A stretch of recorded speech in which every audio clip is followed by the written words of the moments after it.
Yung kanyang video ay hindi po na-monetize dahil po sa violation na yung language unsupported.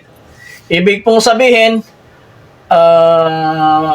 may multiple language. Ano po ba ang multiple language na ibig sabihin? Ang ibig po sabihin, pag sinabing multiple, sobra po sa isa o sobra sa dalawa. Kasi kung multiple, kung dalawa lang, dual language lang ang dapat na term na gagamitin, di po? Pero pag sinabing multiple language, sa akin pong pagkakaunawa ay sumobra sa dalawa, yung wika na ginamit sa kanyang video. Sayang nga po dahil po dun sa aking napanood, million po ang naging views at nasa $1,000 din yata yung dapat na sahurin niya. Iyon po ay hindi na monetize kasi yung kanyang video na yon dahil nga po sa language unsupported, yung pong yung language violation po. Ano po ba ang ibig sabihin pag language unsupported o language violation na kanilang nakamit sa kanilang video, kaya hindi natigil po sa kanyang natigil yung kanyang earnings sa $100+ na lang yata nung ito ay ma-detect ng AI dahil nga sa kanyang language unsupported. So ito nga po ang nakalagay sa Meta Business Help Center, videos in multiple language. Videos that include multiple language may not be eligible for monetization. We recommend that all video content is in one language. So, ibig po sabihin, ang nire-require po talaga, kailangan daw po ay hanggat maaari, ay nasa iisang lengguwahe lang o wika. This includes title, description, audio in video, embedded text in the video, example, caption and subtitles, music in the video. So, kung ang ating pong content ay inumpisahan natin sa Tagalog, kailangan o English, kung alin man ang ating lengguwaheng ginamit na mas nakakarami, halimbawa Tagalog, usually Tagalog po ang ating lengguwahe na ginagamit, ang kailangan pong maging title ng ating video ay dapat nasa Tagalog din ang ating nagiging title. Tapos sa description, ganun din.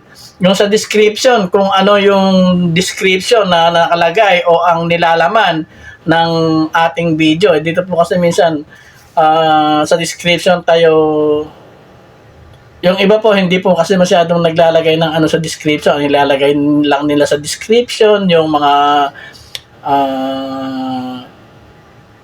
yung title, sa description, yung kung ano, yung mga hashtag po kasi ang karamihang inilalagay natin sa description.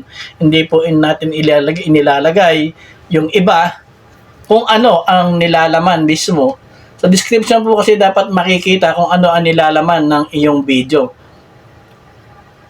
Kung sa description o ang iyong content ay ang wikang iyong ginamit sa umpisa ay Tagalog, dapat po sa description ay Tagalog din. Audio in video. Kung halimbawa, yun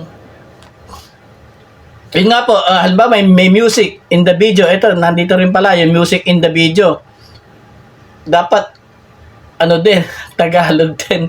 Pero karamihan po sa ating mga video, lalo na sa ating mga reels, yung pag sumasayaw, karamihan po, kadalasan, ang ating mga isinasayaw na sa video, English.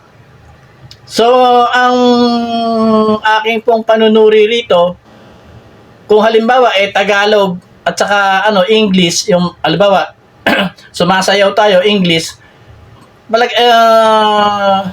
ano po, yung parang pumupwede siya, di po ba? English, Tagalog, o at least dalawa lang. Hindi po yung nahaliwan tayo ng may English, may Tagalog, tapos may Bisaya, may Kapampangan.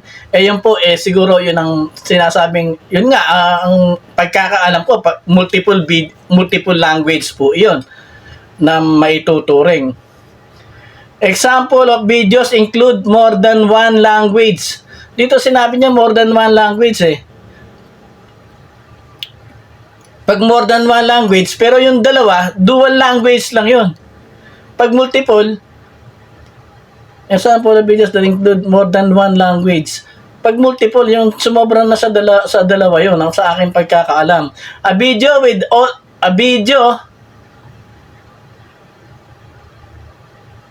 audio in one language and subtitles in a different language. Example, audio in English and subtitles in Spanish. Video with one audio with one language and music in a different language. Example, audio in French and Arabic music in the background. And number 3, a video with audio in one language and text a different language. Example, audio in Hindi with English text on screen. So ito po ay isang paalala para sa hindi pa nakakaalam ng multiple language na nabanggit sa mga baguhan o yung mga monetize na, para po tayo ay hindi ika nga, lalong-lalo na kung napakarami na ng inyong mga views at ito'y magiging mako-convert na sa datong. Ito po sanang video na ito ay makatulong na magsisilbing paalala sa inyo at dagdag informasyon sa inyo na hanggat maaari po kung tayo po magbibideo o gagawa ng isang content, dapat po ang ating title, ang ating description, ang ating mga music na ginagamit nakaayon po dito sa sinasabing ito na nire-require para hindi po tayo language unsupported yung multiple language violation. So yun lang po, sana may natutunan kayo dito sa aking video. Magandang araw po.